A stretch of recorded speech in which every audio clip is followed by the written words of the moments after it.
Assalamualaikum warahmatullahi wabarakatuh. Sekarang kita sudah sampai di subtema 4. Tema 1 hidup rukun di subtema 4. Nah, di subtema 4 ini kita akan membahas hidup rukun di masyarakat.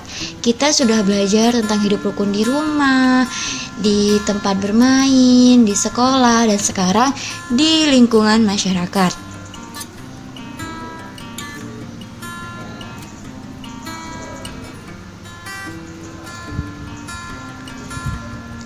Amatilah gambar berikut dengan cermat. Perhatikan gambar yang pertama. Gambar pertama tampak di gambar lingkungan yang kotor dan tidak terawat, dan tidak ada masyarakat sekitar yang terlihat untuk membersihkan sampah. Sedangkan perbandingan di gambar kedua itu tampak masyarakat bergotong royong membersihkan saluran air dan sampah di lingkungan mereka. Masyarakat sangat antusias saling membantu untuk mewujudkan lingkungan bersih dan sehat. Hidup rukun dalam lingkungan bermasyarakat merupakan suatu wujud dari lancarnya interaksi sosial dalam lingkungan bermasyarakat tersebut. Interaksi adalah suatu hubungan timbal balik, baik itu antara individu dengan individu, individu dengan kelompok, atau kelompok dengan kelompok. Interaksi sosial terjadi karena adanya beberapa faktor, diantaranya untuk memenuhi kebutuhan hidup, sudah sebagai kodrat manusia sebagai makhluk sosial yang tidak dapat hidup sendiri, merupakan suatu upaya untuk mengembangkan diri. Apakah masyarakat di sekitar rumah Udin selalu rukun? Beri tanda centang untuk gambar yang menunjukkan sikap rukun di masyarakat. Nah, perhatikan gambar yang pertama. Gambar yang pertama, orang yang memegang helm itu sepertinya tidak menolong orang yang lagi jatuh. Maka untuk gambar yang pertama tidak menunjukkan sikap rukun di masyarakat. Sedangkan yang kedua, warga sedang bergotong royong. Jadi ini menunjukkan sikap rukun di masyarakat. Nah, sedangkan yang ketiga itu ada musyawarah. Jadi, gambar yang ketiga menunjukkan sikap rukun di masyarakat. Sedangkan yang terakhir itu, sekarang ibu mau tanya, apakah masyarakat di sekitar rumahmu hidup rukun?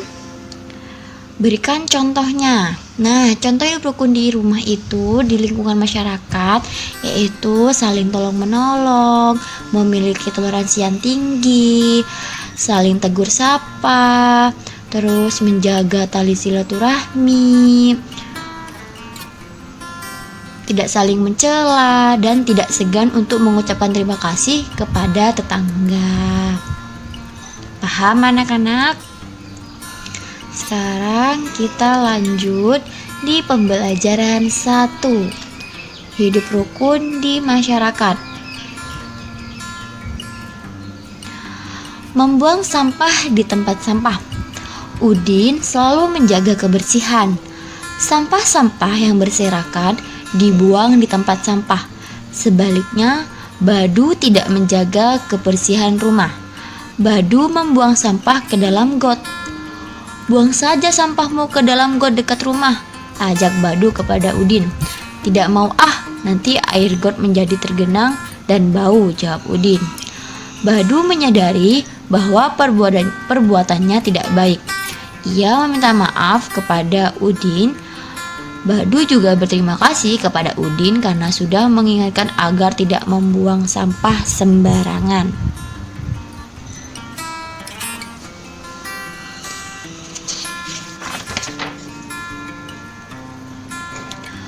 Udin menolak ajakan Badu untuk membuang sampah ke got.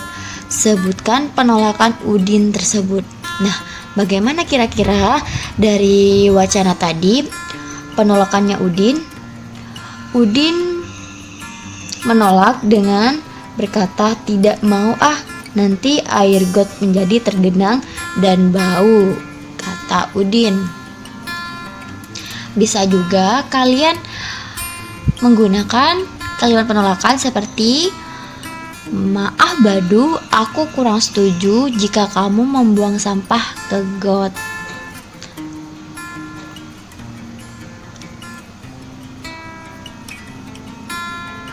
Kalimat penolakan merupakan kalimat untuk menolak suatu gagasan atau pendapat yang diberikan oleh orang lain. Kalimat ini disampaikan langsung tanpa menyetujui gagasan atau pendapat yang ditolak. Meskipun begitu, kalimat penolakan harus tetap disampaikan secara sopan saat disampaikan kepada lawan bicara. Biasanya, kalimat penolakan mengandung kata tidak setuju, tidak sejalan, kurang setuju, tidak sependapat. Agar kalimat tersebut lebih sopan, biasanya ditambahkan kata imbuhan dalam awal kata seperti mohon maaf, mohon izin, atau kata-kata lain yang sejenis.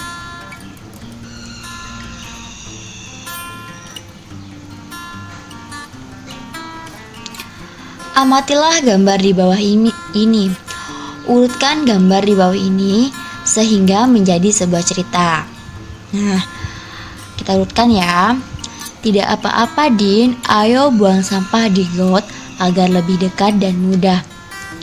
Terus Udin menjawab, aku tidak mau Badu, kita harus menjaga kebersihan lingkungan. Nah, yang ketiga, terima kasih Udin, kamu sudah mengingatkan aku. Rumah Udin bersih dan nyaman.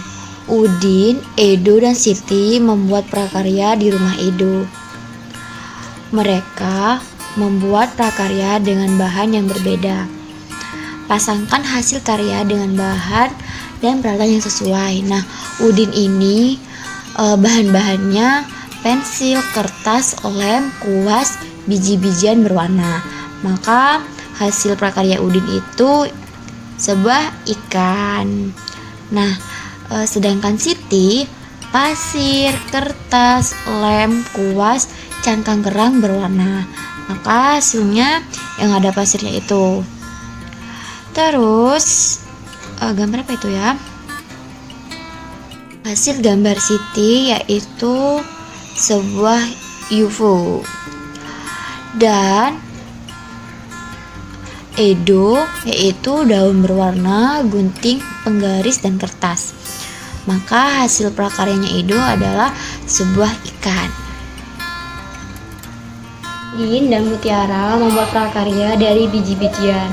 Udin menggunakan biji-bijian hingga 239 butir, sedangkan Mutiara sebanyak 185 butir. Nah, jika dijumlah jadi 239 ditambah 185.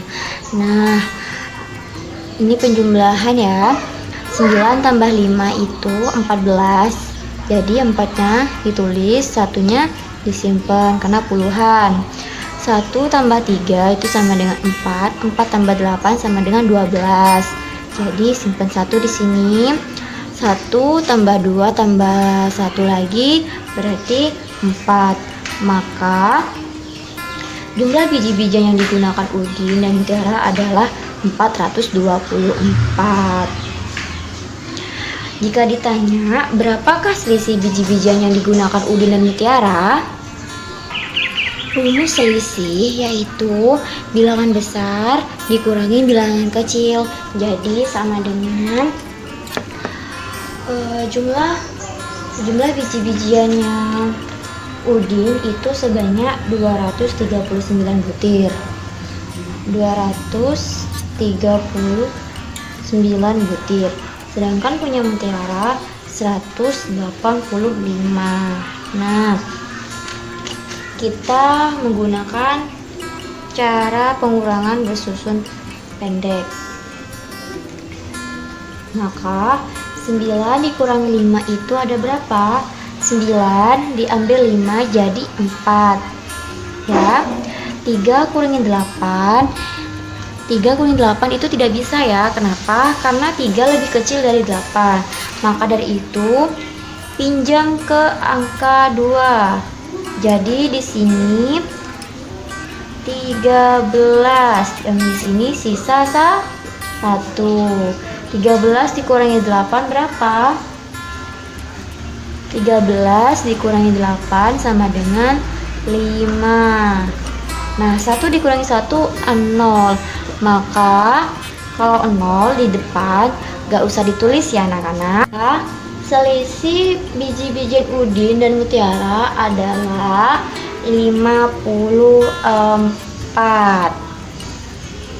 Paham? Ibu akhiri, Ibu kasih contoh dulu tugasnya ya.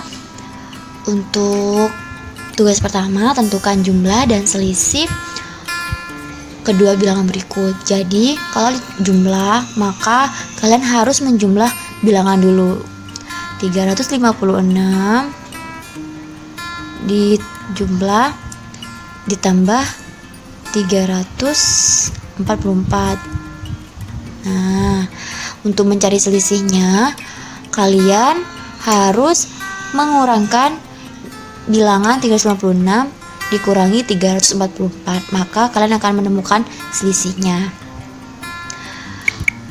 Untuk tugas yang kedua, buatlah bilangan 3 angka terbesar dan terkecil dari angka berikut. Nah, perhatikan, ada angka 1, 3, 4, maka bilangan terkecilnya berapa? 1, 3, dan 4. Sedangkan bilangan terbesarnya 4, 3, 1. Tinggal dibalik aja. 4, 3, 1. Ya, maaf ya, tulisannya besar.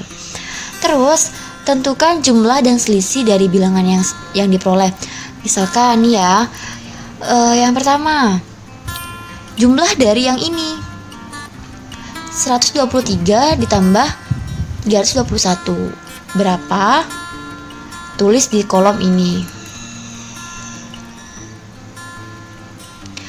Terus untuk selisihnya kalian kurangin 123 dikurangin 321. Nah, dikurangin, maka tuh hasilnya tulis di bawah di selisih. Paham? Nah, anak-anak, pembelajarannya sudah selesai. Sampai jumpa besok dengan pembelajaran yang kedua. Terima kasih. Assalamualaikum warahmatullahi wabarakatuh.